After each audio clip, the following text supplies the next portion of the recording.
retrouvons aujourd'hui au laboratoire départemental d'analyse de l'Ain, où nous venons de faire un tour et saluer les équipes et l'engagement et le travail de tous nos salariés qui travaillent ici, nos 39 personnes qui travaillent dans ce laboratoire, qui a donc été choisi parmi tant d'autres par l'ARS régionale pour dépister et analyser les tests du Covid-19.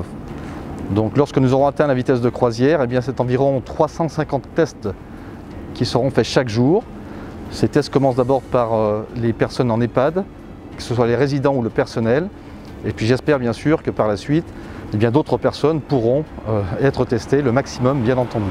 L'origine de notre implication, c'est un arrêté qui est sorti le 5 avril 2020 et dans lequel il a été dit qu'il était possible, lorsque les capacités des laboratoires d'analyse médicale n'étaient pas suffisantes, qu'ils aient recours à des laboratoires qui ont des compétences et des équipements dans le domaine de la biologie moléculaire, et notamment les laboratoires vétérinaires départementaux d'analyse. Donc c'est à ce titre que nous intervenons. Et nous avons eu une réquisition par le préfet, donc qui est du 14 avril 2020. Et nous avons en fait conventionné avec un laboratoire d'analyse médicale privé qui en fait est chargé de faire les prélèvements sur le terrain auprès des patients. Ces échantillons qu'il a prélevés, il les anonymise pour pouvoir nous les transmettre. Donc c'est la phase que l'on peut dire pré-analytique. Et ensuite, il nous les apporte au laboratoire. Enfin, nous allons les chercher dans leur site, sur leur site de Péronin. Et nous récupérons les échantillons et nous faisons, nous, la partie analyse de ces échantillons. Qui sont ces échantillons actuellement des écouvillons nasopharyngés qui sont prélevés sur des individus. Et en fait, le but de l'analyse, c'est de rechercher la présence éventuelle du virus sur l'écouvillon nasopharyngé. Et pour cela, nous avons recours, nous, à des méthodes de biologie moléculaire qui vont permettre de chercher les gènes qui sont spécifiques de ce virus Covid-19.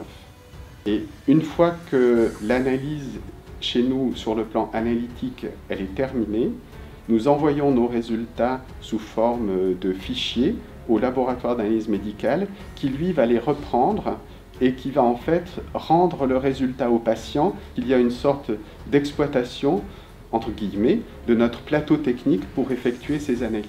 Et nous, ce sont des analyses, la biologie moléculaire, que nous pratiquons déjà depuis un certain nombre d'années, puisque déjà dans le domaine vétérinaire, nous avons l'habitude de faire des analyses de recherche de virus ou de bactéries par ces méthodes qui sont dites des méthodes PCR.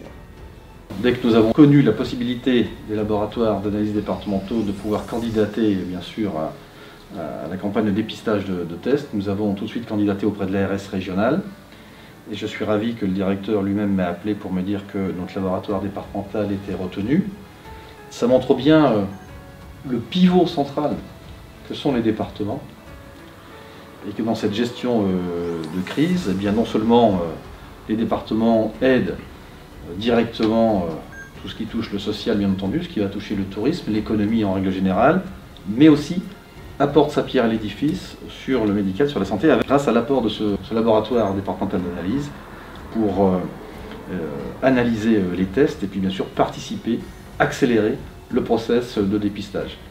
Alors la capacité d'analyse de dépistage de ces tests, c'est environ 350 par jour. 350 écouvillons par jour. Écouvillons par jour, dans la bonne vitesse de croisière.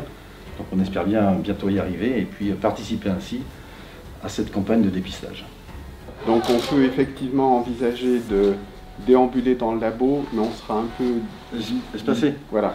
Même si les couloirs sont larges, il faudra quand même qu'on respecte une certaine forme de distance. Bien sûr.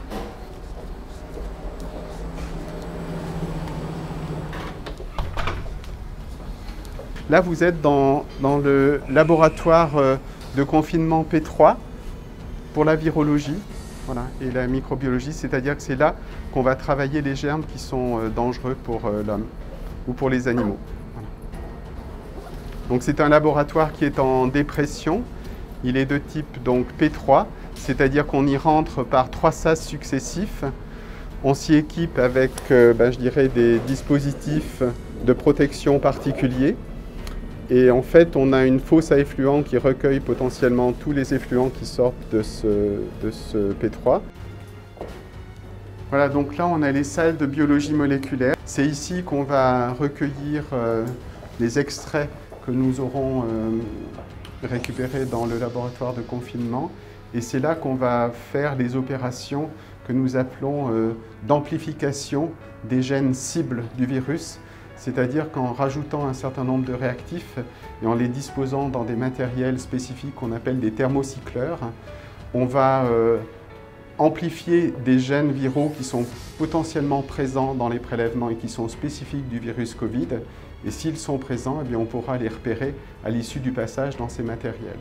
4 appareils de thermocycleurs, donc ça veut dire qu'ici, potentiellement, on peut sortir dans une phase d'analyse qui dure 1h30. On peut avoir presque 400 échantillons qui sont travaillés ensemble et amplifiés.